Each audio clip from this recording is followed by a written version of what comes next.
রেখা films নিবেদিত নতুন বাংলা ছবি দিওয়ানি, যেখানে নতুন পুরানো বিভিন্ন শিল্পী সমুদায়ে ছবিটি তৈরি হয়েছে। নেহা মণ্ডলের লেখা, নারুগোপাল মণ্ডল পরিচালিত ছবি দিওয়ানি। এই ছবির শুটিংয়ের কিছু সিন আপনাদের সামনে তুলে ধরলাম, যেখানে অভিনেতা কৌশিক ব্যানার্জি ও অভিনেত্রী পূজা গাঙ্গুলিকে দেখা যাচ্ছে এবং আছে নবাগতা কিরণ। খুব শীঘ্রই আসতে চলেছে এই ছবি আপনাদের সামনের প্রেক্ষাগৃহে। সকল দর্শক বন্ধুদের আমন্ত্রণ জানাচ্ছি।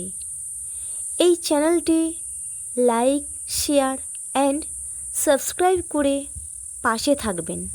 ধন্যবাদ।